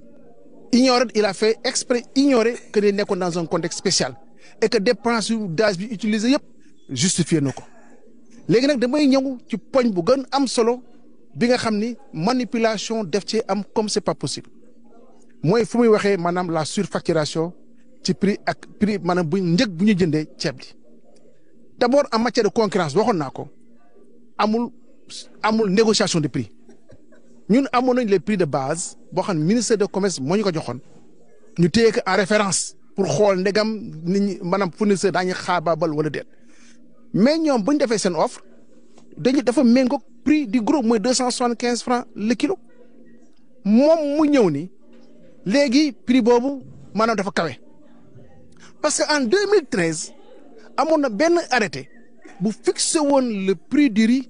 à 245 francs mu yokk ci 5000 muy de transport mu ni mooy 250 francs le kilo mu ni 2020 prix. kon yaakaar naa ñoo ko déggandoo muy analyse bi nga xamante ni moom Yoro Kara TV def na ko jëmale ko daal ci li nga xamante ni mooy arrestation Mansour Faye ba ci li nga xamante ni mooy libération sous contrôle judiciaire lépp loo xamante ni Mansour Faye waxoon na ko jëmale ko ci contexte bi nga xamante ni moo taxoon tey ji ñu war ko jàpp foofu ca kaso ba doonoon na benn contexte bu spécial boo xamante daal dañ ko jagle woon li nga xamante ni mooy Covid 19 di feebaru mbas bi nga xamante ni daf fi daloon lépp lu jëmoon ci wàllu règlement jaaxle ko daal ci bépp marché booy joxe nga jaaxle ko daal ci li nga xamante ni mooy ARMP moom la digle muy agence nationale de code des marchés publics lu mu digle woon ñu daal di fay jaar dañ ko teggi woon pour que mbir mi gën a gaaw gën a bar ndaxte askan bi dañu soxla woon ci li nga xamante ni mooy urgence mais teewut moom Mansour Faye pour bëgg lu leer bëgg lu légal dafa jaarle lépp ci yoon daal di teggi lépp loo xamante ni décision d'urgence la kon tey jii suñu ñëwee bëgg ko tuumal ne dafa def li nga xamante ni maanaam mooy surfacturation dina ko jaaxal trop kon yaakaar naa ni Mansour Faye dañ ko jaayoon doole ki ko jaayoon doole nag muy ki nga xamante ni moo ko menacé woon balaa muy egsi ci boppu pouvoir bi kon menace boobu daal la mujj exécuté waaye yàlla bi dara teewul moom mi moom dëgg lu xew mu daal di koy fekkee lépp mu daal di koy seede mën a jeexal lu nekk tey jii ba nga xamante ni nattu bi waroon teg ci kawam jeex na daal dina koy teggi kon yaakaar naa ni tey ñi nga xamante ni dañuy yéene woon Mansour Faye kaso gàcce war na leen rey en tout cas ñoo ko déggandoo muy analyse bi nga xamante ni Yoro Kara TV def na ko. Toujours dans votre acte du jour de ce 26 septembre 2025 sur VIP People TV suñu jógee ci Yoro Kara TV dañuy dem seeti ji citoyen sénégalais yi lan la ñu xalaat jëmale ko daal ci li nga xamante ni mooy libération sous contrôle judiciaire bi nga xam daal kii di Mansour Faye mujj na ko am démb bu mu jàkkaarloog li nga xam daal mooy doyen des juges bu nekk foofu ca haute cour de justice ginnaaw nag contestation bu sérieuse bi nga xam daal def na ko ba tey ji daal ñu bàyyi ko sous liberté ba provisoire ba noppi ñu daal di teg contrôle judiciaire ci kawam ñu dellu si Pastef rek bàkkaar la duñ ay nit barke alxuraanu karim foo fekk nit du Pastef xool bi boo ko xottee comme acide lay mel iñaan nañ soxor nañ mel ni yow muy làmmi ngi daaru boo ko ci Pastef gis nga li mu waxoon ci yéen marcheurs yi noonu ñoo ko marché ba ki dem gis nga li mu ci wax du ma ko sax yegg loolu jàngatee kat yooyu loolu boo ma ci laajee dama ciy tontu de làmmiñ daaru yaayam ci boppam sëyu yaayam ak sëyu baayam ñoo tas làmmiñ daaru ñun suñu baay ak suñu yaay ñu ngi suñ kër ñu làmmiñu daaru non man loolu ndaw la il faut ñu sànni ci dama ne làmmiñu daaru boo demee nga ne que sëyu yaayam ak sëyu baayam ñooy tas ñun suñu baay yóbbu nañ suñu yaay màkk yóbbu nañ leen fu ne kontaan continuité du dëgg bu dee nag waa Pastef ñoom dañuy wax ñu leen di déglu ñun bu ñu waxee bëgg ñuy dégg ñun faaw ñu wax déggoolum la xanaa mais li mu wax dëgg la dinañ ko nangul télé la mais am loo xam du ma ko jàllal mais xëy na bu doon TikTok la dinaa ko tontu moom wax bi mu wax dinaa ko delloo dama ne ku dul Lamine Daaru sax ñun lijjantiwuñ ko waaye sénégalais yi laa jàkkaarloo di wax moom sëyu yaayam ak sëyu baayam Lamine Daaru looloo tas mais ñun suñu yaay ba ñuy sëy ak suñu papa yi ba tey ñu ngi toog ci kër gi di sëy suñu yaay mosuñoo fay de yaayam a fay de déggoo ma de tey lañ gën a mars te bu ñuy mars beneen yoon dinañ invité yaayam mu ñuy tàccul ay bool. kon ñoo ko déggandoo muy réaction boo xamante ni sénégalais yi def nañ ko jëmale ko daal ci parti bii di Pastef waa ji moom dafa xam ne que daal bëgg Pastef donc bàkkaar la fii nga xamante ni mooy suñu réew ndaxte foo fekk nitu Pastef day soxor day iñaan soo xottee xolam da ngay fekk mu ñuul ko yéenewuñu benn mbindeef boo xamante ni tey jii yàlla jarale na la teranga jàmm lépp luñ la yéene rek mooy safaan Pastef dañu jàpp ni que daal képp ku yàlla suturaal daal defal ko teranga kooku daal tey jii dafa war a torox donc loolu lu bon la ci àdduna ndaxte yàlla bi dara teewul daal dina àtte diggante Mansour Faye ak ñi nga xamante ni tey jii bëgguñu woon gis lu dul torox tàggeem lépp loo xamante ni tey jii tegoon nañ ko ci ndoddam moom jàpp ni nga daal ay tuuma kese la ginnaaw nag bi ñu jàkkaarloog ñi nga xamante ni ay magistrat la ñu assermenté ñi nga xam daal seen yoon newul ci politique lenn rek la ñu gëm mooy lu code de procédure pénale wax wala code pénal bi wax su dee jaar na yoon ñu bàyyi la nga dem sa yoon su dee jaarul yoon ñu jaaxle la fi ñuy jaaxle sa morom kon nag yàlla bi dara teewul tey àtte na daal diggante ki nga xamante ni mooy waa Pastef ak kii di Mansour Faye ci biir loolu nag ginnaaw nag bu mu nee bëgg a Pastef bàkkaar la ndaxte foo fekk nitu Pastef da ngay fekk dafa soxal dama bëgg ñu déglu ji réaction bi nga xamante ni Ahmed Aïdara bokk ci chroniqueur yu défendre parti bi di Pastef am na ko ci plateau ginnaaw nag bi nga xamante ni may nañu Mansour Faye contrôle judiciaire mu daal di génn ci kaso bi ñu dellu soir Mansour Faye affaire bi nan la demee nii ba Mansour Faye ñibbi da leen a jaaxal bëri mbir mi jaaxal na bëri na ñu ba jaaxal na leen de ñu bëri jaaxal nañ réew mi de ñu bëri jaaxal nañ kon yaakaar naa ni ñoo ko déggandoo muy kaddu le chroniqueur du projet Pastef di Ahmed Aïdara kaddu yu mu yëkkati nag en tout cas bett na askan bi yëpp moom li ko jaaxal mbetteel dal am ci li nga xamante ni mooy Mansour Faye génne nañ ko ci kaso bi mu dem ñibbi rejoindre li nga xamante ni njabootam moom li ko jaaxal nag mooy Mansour Faye fan la jaar ba ñibbi biir këram ndaxte liñ ko doon toppee toll na daal ci 2,7 milliards waaye fi Mansour Faye jaar ba ñibbi mooy tegu ci dëgg jël li nga xamante ni mooy dëgg daal di koy jiital daal di weddi li nga xamante ni mooy tuuma ak sos yi nga xamante ni amoon ngeen ko dafa mel ni daal kii di Ahmed Aïdara dafa yéene woon Mansour Faye daal di mëxe foofu ca kaso ba waaye ni ko Olof Njaay di waxee yéene néeg la borom a cay fanaan lépp loo xamante ni yéene woon nañ ko Mansour Faye yàlla teggil na ko Mansour Faye mu doon daal soxal ak iñaan bi nga xamante ni daal waa ji mi ngi ko doon firndeel léegi ci képp koo xamante ni daal da ngay défendre parti bii di Pastef dafa mel ni daal xolu kiñaan dafa des ci sa biir xol ginnaaw loolu nag gis nañu beneen influenceur républicain bi Mansour Faye génnee ci li nga xamante ni mooy kaso bi ñu ràññee ko lool mu doon nag ñi nga xamante ni dañuy défendre souvent le président Macky Sall di Cheikh bu Macky nañ ko déglu ci dellu siwaat kon yaakaar naa ni ñoo ko déggandoo muy kaddu le chroniqueur du projet Pastef di Ahmed Aïdara kaddu yu mu yëkkati nag en tout cas bett na askan bi yëpp moom li ko jaaxal mbetteel dal am ci li nga xamante ni mooy Mansour Faye génne nañ ko ci kaso bi mu dem ñibbi rejoindre li nga xamante ni njabootam moom li ko jaaxal nag mooy Mansour Faye fan la jaar ba ñibbi biir këram ndaxte liñ ko doon toppee toll na daal ci 2,7 milliards waaye fi Mansour Faye jaar ba ñibbi mooy tegu ci dëgg jël li nga xamante ni mooy dëgg daal di koy jiital daal di weddi li nga xamante ni mooy tuuma ak sos yi nga xamante ni amoon ngeen ko dafa mel ni daal kii di Ahmed Aïdara dafa yéene woon Mansour Faye daal di mëxe foofu ca kaso ba waaye ni ko Olof Njaay di waxee yéene néeg la borom a cay fanaan lépp loo xamante ni yéene woon nañ ko Mansour Faye yàlla teggil na ko Mansour Faye mu doon daal soxal ak iñaan bi nga xamante ni daal waa ji mi ngi ko doon firndeel léegi ci képp koo xamante ni daal da ngay défendre parti bii di Pastef dafa mel ni daal xolu kiñaan dafa des ci sa biir xol ginnaaw loolu nag gis nañu beneen influenceur républicain bi Mansour Faye génnee ci li nga xamante ni mooy kaso bi ñu ràññee ko lool mu doon nag ñi nga xamante ni dañuy défendre souvent le président Macky Sall di Cheikh bu Macky nañ ko déglu ci dellu yàlla sàmm la yàlla kattanal la yàlla aar ci barke woon bu Sénégal yëpp kontaan nañ ñu xol sedd na yàlla defal jàmm jërëjëf yàlla sàmm ñun ak yéen ici repose yàlla defal jàmm kontaan nañ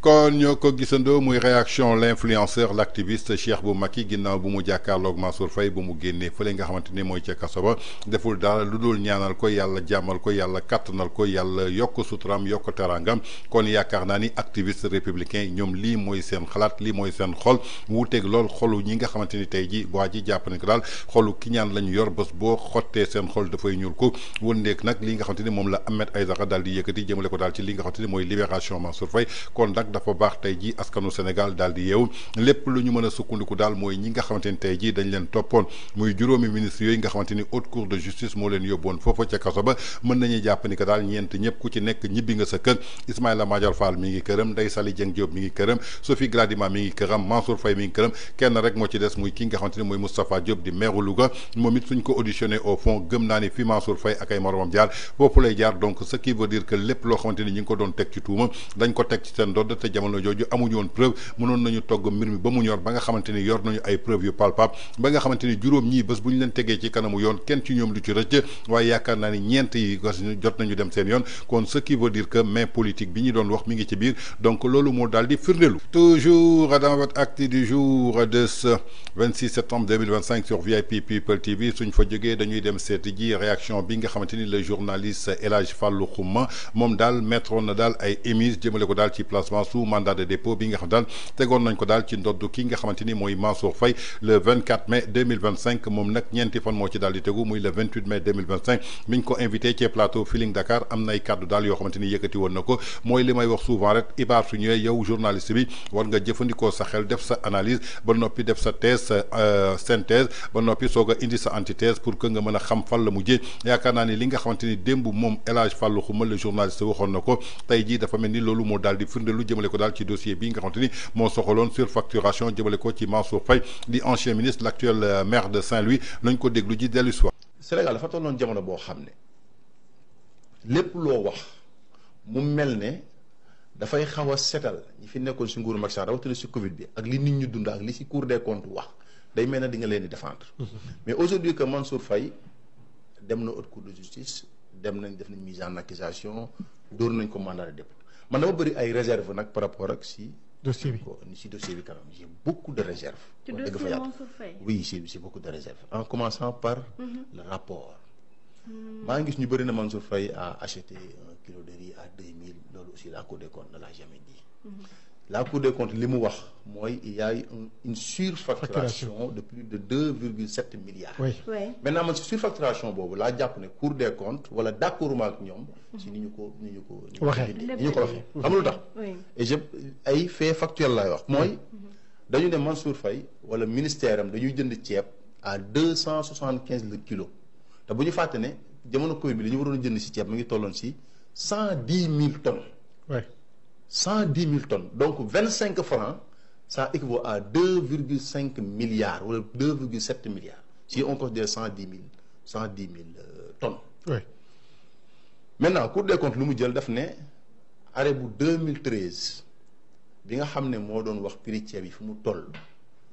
250 la ko bon à savoir 245 le kilo plus 5 francs pour manutention boo ko boolee muy 250 francs. Maintenant 2013 man. ba 2021 wala ba 2020 kilo ceeb Sénégal mënu fi ñàkk a yokk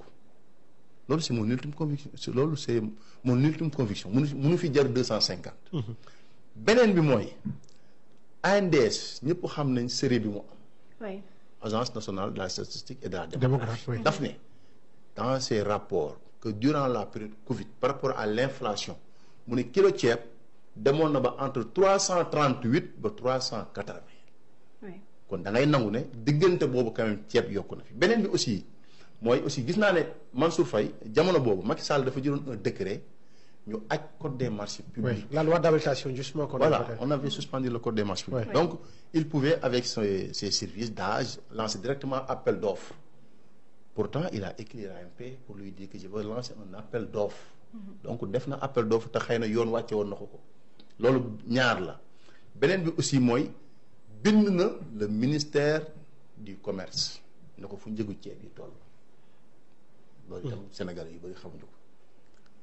biñ ko joxee ñu ne ko prix ceeb bi toll na entre 275 ba 300 ñu def appel d'offres 30 soumissionnaires 30 principe appel d'offre mooy bu ñu defee appel d'offre bu ñu ñëwee l'entreprise wala société la moins disante mooy ki gën a néew lu mu proposer prix. aussi mu am capacité financière capacité technique par rapport ak denrée dañuy wax capacité de stock. maanaam ki nga xam ne yor na ceeb bi ñu soxla mais ñi nga xam ne ñoo proposer 275 ñooñu lañ jël. ñooñu lañ jël demuñu xool ki gën a cher la dañu xool ki gën a yombale ñeenti ñi gën a yombale lañ jël donc man ñi may dégg ñuy wax ne non Mansour Faye dafa jël xaalis xool ay nit jox leen marché bi aussi loolu aussi Cour des comptes wax Cour des comptes nag li nga xam ne wax na ko dans le rapport mooy loolu sax Mansour bind na ko ci page Facebook am pour apporter des éclaircissements ci par rapport à li ngay wax nii que ne même à l'époque mbir mi publié na ko sur le journal Le Soleil. bien sûr ak l'Observateur. bien sûr oui je pense que donc man li ma doon am mooy c'est-à-dire souci de transparence oui. par rapport ak procédure gisuma ko si par rapport ak prix bi Cour des comptes jàpp ne moom 2013 la warul la valable oui. loolu aussi jàpp ma ko parce que aujourd'hui entre 2000 rien que entre 2020 ak 2025 kilo ceeb bi presque yokk na fi plus de 100 francs wala 100 après lañ état bi jëlaat ay subvention dugalaat ko pour prix ceeb bi wàññeeku ça veut dire que 2013 ba 2020 aussi kilo ceeb mënut a jar 250 rawatina aussi ñu nekk dans une période boo xam ne pandémie la Inde na joxeetuma ceeb Pakistan na joxeetuma ceeb ñi ko yor en économie dañ lay wax ne le marché s'autorégule maanaam marché mooy réguler boppam et puis les prix dafay dépendre sur la loi de l'offre et de la demande boobu demande bi bëri na donc man wax dëgg yàlla par rapport ak ceeb bi jar 275 25 francs yokku si defuma problème maintenant nag par rapport aux accusations gis naa ñu def loo xam ne loolu moom pour man le procureur parquet financier war na ko leeral mooy dama gis ñu def ci accusation yi perception de commission aujourd'hui Mansour Faye ndax dafa recevoir commission loolu moom lu ma bëgg a xam la est-ce que parmi les témoins muy daaj yi muy les fournisseurs est-ce que dafa am ko si jox xaalis Mansour Faye oui. parce que gis naa si accusation yi perception de commission dafa am ay commission yu mu jot oui loolu la ñu wax loolu gis naa ko si accusation yi mais man par rapport ak procédure bi 2 milliards xam nga boo ko waxee dafay réy ñu ne on a détenu 2 milliards mais bu ñu fàtte ne c'est juste que dañu jàpp ne ñoom dafa am 25 francs yu ñu yokk si prix ceeb bi te dañu doon jënd c'est 110 000 tonnes donc 110 000 tonnes mais nag boo liree aussi la résolution de mise en accusation bu assemblée nationale dañ la wax ne ministère boobu ñu ngi ko confié woon 69 milliards de francs CFA. voilà mais léegi daaj bi dafa nekk. kon ñoo ko déggandoo muy réaction du journaliste El Hadj Fallou Khoulma ndaxte jamono ji muy wax lii c'était le 28 mai 2025 ñeenti fan ginnaaw bi ñu placé woon kii nga xamante ne mooy Mansour Faye sous mandat de dépôt par li nga xamante ne mooy haute cour de justice jëmale ko daal ci surfacturation détournement de deniers publics maanaam faux et usage de faux corruption ginnaaw loolu nag moom li mu fës loon daal Sénégal dafa tolloon daal benn jamono boo xamante ni képp kuy setal képp koo xamante ni nga jóge woon nguuru Macky Sall dañ lay attaqué jàppee li ni ko daal yow mii doo wax ko tu dëgg maanaam dañ la fay wala autre chose mais moom dafa émettroon ay réserve jëmale ko daal ci dossier bi nga xamante ni moom la ñu bëggoon toppee Mansour Faye ndaxte li ñu émettroon ci dossier bi jëmale ko ci wàllu surfacturation moom dina ko jaaxal trop surfacturation mën a exister ci li nga xamante ni da nga lancé li nga xamante ni mooy appel d'offre du marché gré à gré malgré contexte bi nga xamante ni tey jii moom la ñu nekkoon muy contexte Covid lii nga xamante ni mooy le président de la République maanaam dañ ko voté loon daal benn dérogation spéciale boo xamante ni moom mën na jël bépp ndogal boo xamante ni daal lu jaar assemblée nationale lépp lu jëmoon daal ci li nga xamante ni maanaam mooy appel d'offre autre dañ ko teggi woon ndaxte dañu nekkoon ci situation d'urgence.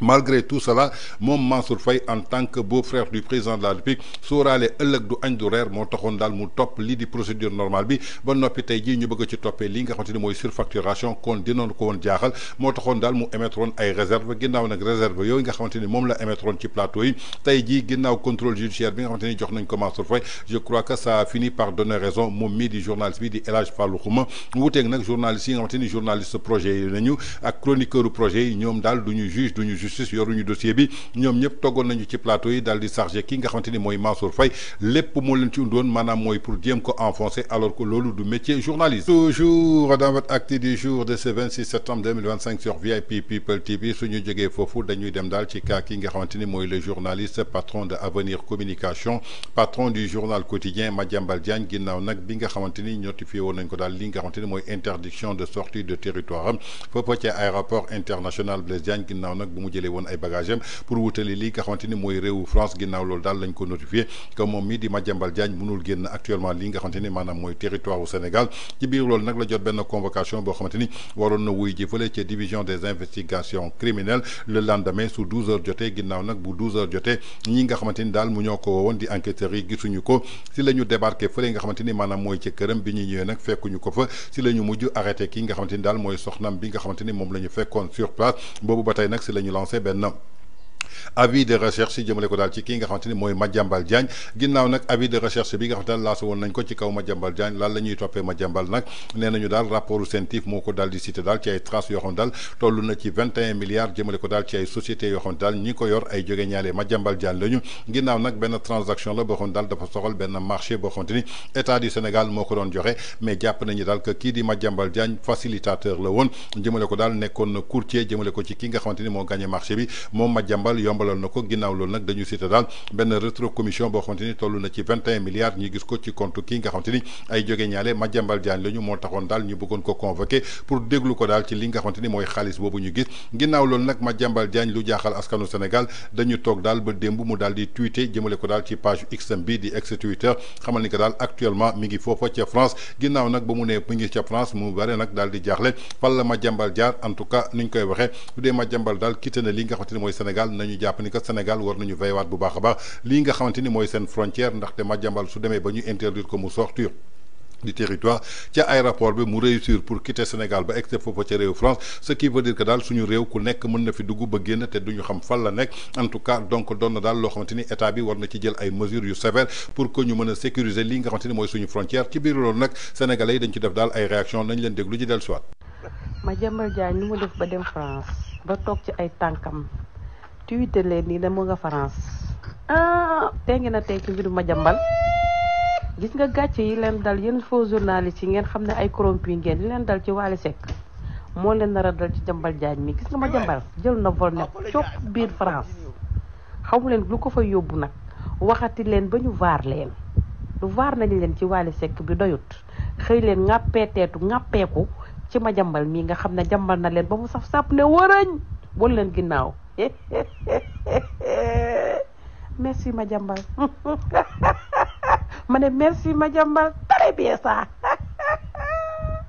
sama xol bi sedd na Madiambal jërëjëf waay. kon ñoo ko déggandoo muy réaction sénégalais yi ginnaaw nag Madiambal bu muy tweeté daal di xam ne daal jamono ji muy def tweet bi mi ngi foofa ci réewu France quitté na daal li nga xamante ni mooy Sénégal ngoon bi nga xamante ni moom lañ ko notifié interdiction de sortie de territoire am si leen woon ni que moom mi mën na génn Sénégal ginnaaw loolu nag sénégalais lu ñu jàpp daal Madiambal ni mu def ba génn Sénégal te kenn gisu ko moo tax état du Sénégal war a tey ci mbiru kii nga xamante daal mooy président directeur général bu journal bi di Le Quotidien Madiambal Diagne moom ci boppam dafa mettre fin ci li nga xamante ni mooy spéculation bi nga xam daal mi ngi doon entouré li nga xam daal mooy disparition Madiambal Diagne depuis boobu ba tey ñi ngi naan Madiambal Diagne est trouvable kenn gisu ko fen démb nag di alxamis ñaar fukki fan ak juróom ci weeru septembre atum 2025 ci benn message boo xamante ni moom moo ko publié ci compte X bi muy ex Twitter xamal ni que daal moom egsi na ci France le soir du 24 décembre 2025 ginnaaw nag bu mu quitté Sénégal ngoon bi nga xamante ni daal si la ko police daal di tekkal benn opposition jëmale ko daal ci li nga xamante ni mooy départ am pour France mënu ko def suñu sukkandikoo nag ci ay propos yoo xam daal dafa insister que li nga xamante ni mooy police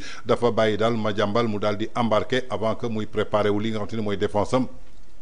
jëmale ko daal ci procédure judiciaire bi nga xamante ni ñu ngi ko koy visé jëmale ko ci rapport CENTIF moom mi journaliste bi daal mi ngi préciser que ci compte X am amul benn yoon boo xamante ni daal des na daal di foofu dina desandi foofu ca étranger ndaxte lépp lu muy xamal daal moom dina dellu soit lu mu gën a gaawee fii ci Sénégal quelques jours pour que mu jàkkaarloog li nga xamante ni mooy ay responsabilité jëmale ko daal ci ko Olof Ndiaye waxee jàmbaar dawul dafa wuti doole donc dafa bëgg a préparer li nga xamante ni mooy défense am balaa muy jàkkaarloog ñi nga xamante ni dañ ko bëgg a embarquer yóbbu ko ci kaso ba te teguñu ko fen mu doon nag benn sortie boo xam ne daal dafa créer benn mbetteel ndaxte Madiambal Diagne officiellement dafa defoon objet benn interdiction de sortir du territoire sénégalais jamono ji ñuy wax ak yéen amul benn réaction officielle boo xamante ne tey ji enregistré nañ ko daal ci côté autorité judiciaire yi jëmale ko daal ci policiers yi lépp daal loo xamante ne mbir mi dafa relancer daal benn débat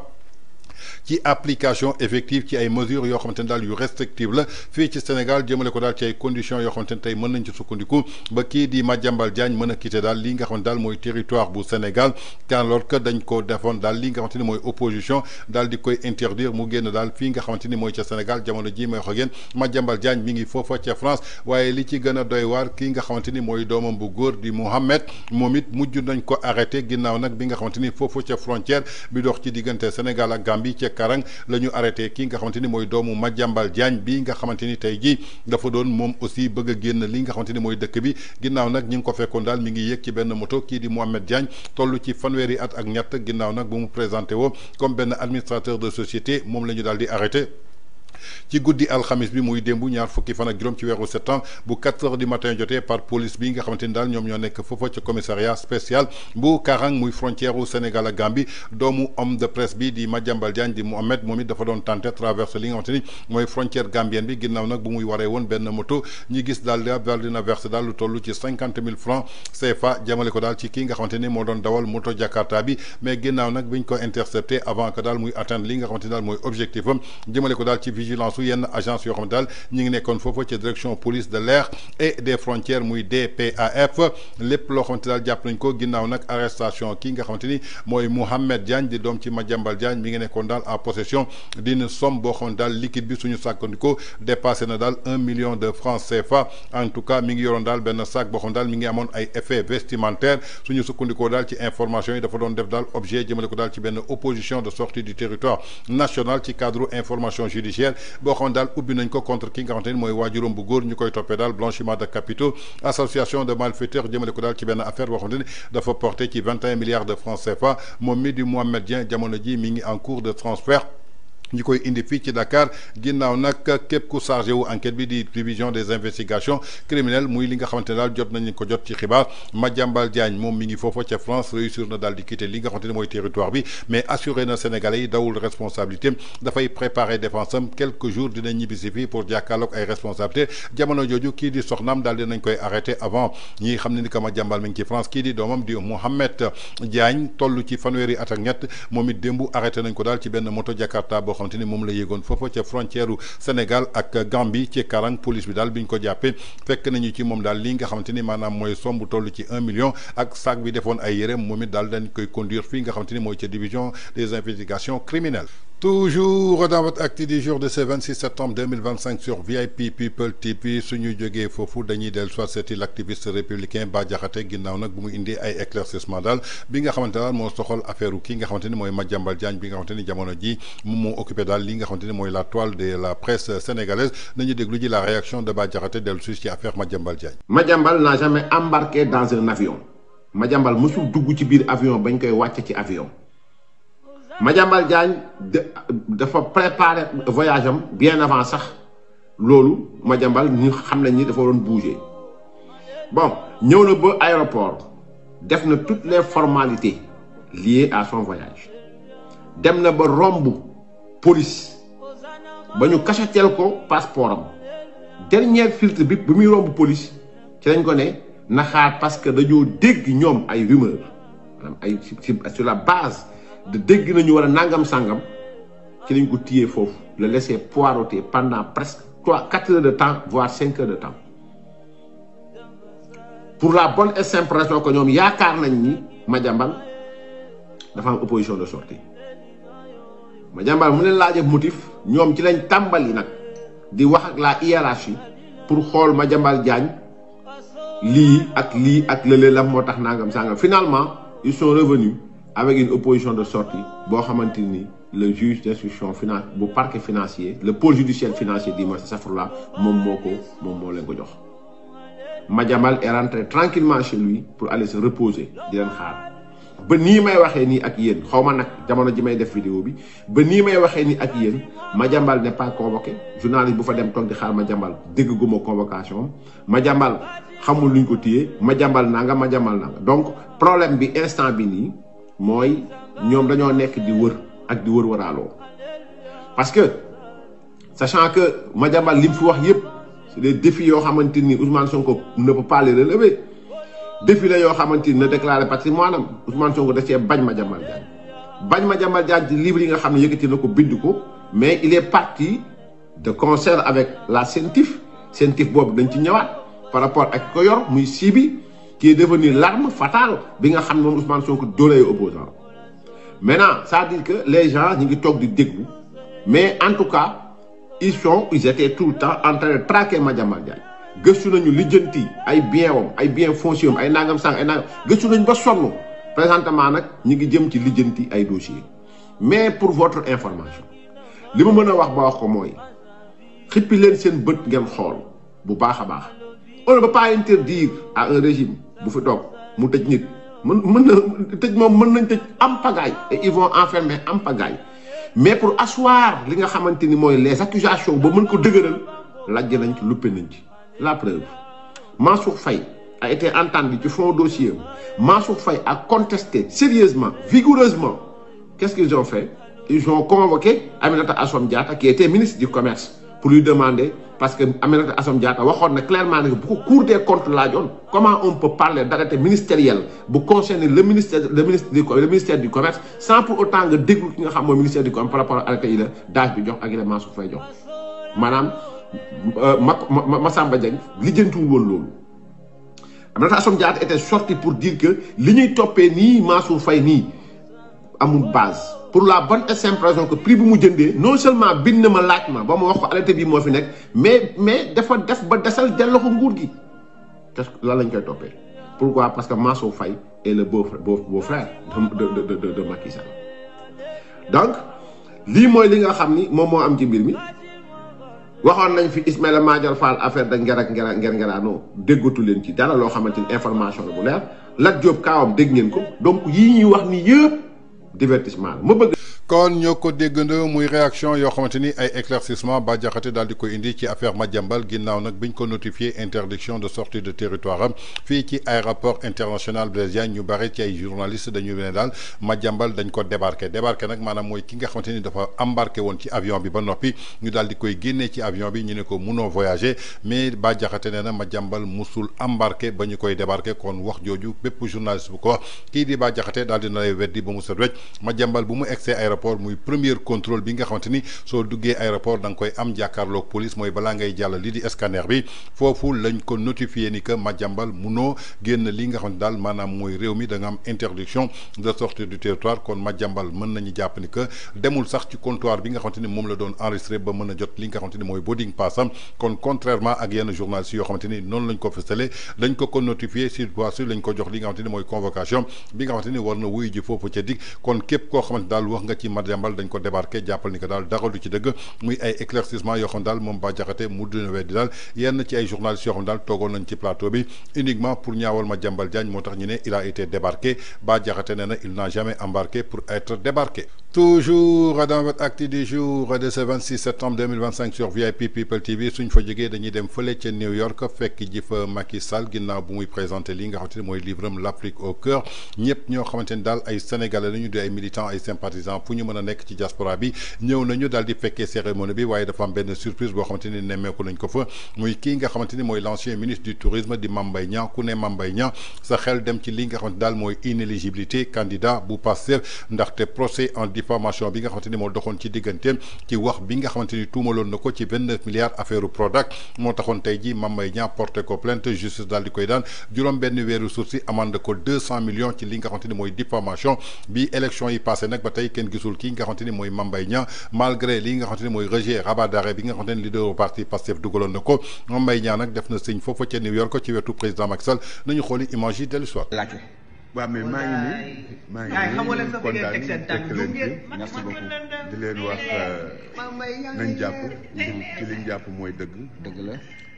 bi ñu mujjee wax ak ñoom dañ leen waxoon ni que ci liñ nekk mooy dëgg la lu wér ci ala kulli al yàlla dëgg lay àndal dëgg la donc àdduna du mës a soppeeku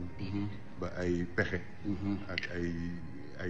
ay sos dëgg la féete kaw dëgg la te lépp dina leer waaw incha allah nee na lépp dina leer te incha allah dina leer te commencé na leer sax parce que sénégalais si seen jëm bopp nañ jàpp rek dinaa la wax leen rëkk réew mi waaw actuellement xam nga la jeunesse quand on parle de la jeunesse de l'APR yow xam nga ne vous faites partie du pierre de lance donc man dama bëgg nga lancer un message aux jeunes de l'APR ñi nekk ci JUR nekk partout un message laa bëgg nga jox parce que ñu lay laajte waaw mais maa ngi nii kontaan fekk leen fi merci beaucoup di leen wax nañ jàpp ci liñ jàpp mooy dëgg la bi ñuy mujjee wax ak ñoom dañ leen waxoon ni que ci liñ nekk mooy dëgg la lu wér ci ala kulli al yàlla dëgg lay àndal dëgg la donc àdduna du mës a soppeeku ba ay pexe ak ay sos dëgg la féete kaw dëgg la te lépp dina leer waaw incha allah nee na lépp dina leer te incha allah dina leer te commencé na leer sax parce que sénégalais si seen jëm bopp nañ jàpp rek dinaa la wax leen rëkk réew mi kon ku doon laajte Faly Ngoye ngi nii Mame Mbaye Niang depuis que Macky Sall quitté pouvoir bi kenn gisu ko benn yoon fii nga xamante ni mooy ci Sénégal jamono jooju nag Mame Mbaye Niang mi ngi continuer ay activités comme lu mu ko promettre woon ci émission Faram Facce ak Papa Ngagne Ndiaye ci veillu élection yi nee na bés bi nga xamante ni tey jii Macky Sall tànn na kii di Amadou Ba su gagné moom jàppal ni ko soutenirul Amadou Ba day génn continuer ji jàngam fële nga xamante ni mooy ca bitim réew pour préparer li nga xamante ni mooy carrière internationale bi nga xamante nag président Macky Sall mi ngi doon présenté lii di livre Afrique au cœur foofa ca New York gis nañu daal apparition kii nga xamante ni mooy Mame Mbaye Niang borom 200 millions yi nga xamante ni leaderu parti Pastef war na ko fay borom ki nga xamante ni tey jii moo tax leaderu parti Pastef nekkul candidat ci présidentielle 2024 yi ba tey jii président Bassirou Diomaye Faye nekk président de la République te suñu sàgganee 2029 du doon candidat ndaxte rabat d'arrêt bi Cour suprême mujj na ko rejeté mu doon définitivement kon ki nga xam daal mooy Mame Mbaye Niang mën nañ ko jàppee le bourreau du leader de Pastef bi nga xamante ne tey jii lépp luy ay ambition pour doon président de la République moo ko xañoon gis nañu daal apparition foofu nga xamante ni mooy ca merci beaucoup c'était tout pour votre actu du jour quant à moi je vous retrouve la prochaine fois. guddi gi maam moomee guddi gi ñoom ñoo ko moomee mbay guddi gi yàgg na neex na te metti na te dëgër na kaj loolu affaire bu garaaw la xale xamu ko loolu dafa am miel am plante boo xam ni su guddi gi xaajee la tudd dañ ne 45 minutes avant laalal ñaari cuillère boo laalee ñaari cuillère xoolal da ngay bëri doole da ngay bëri doole guddi gi neex lool yàgg livraison à domicile c'est possible kon li may wax xam ngeen lan la miel la ak ay plante loolu nag mi ngi jugee Paris mi ngi tudd la nuit nous appartient wooteel 77 751 59 59 ñi ngi bàyyeekoo Sacré-Cœur 3 ñu livré la ko yée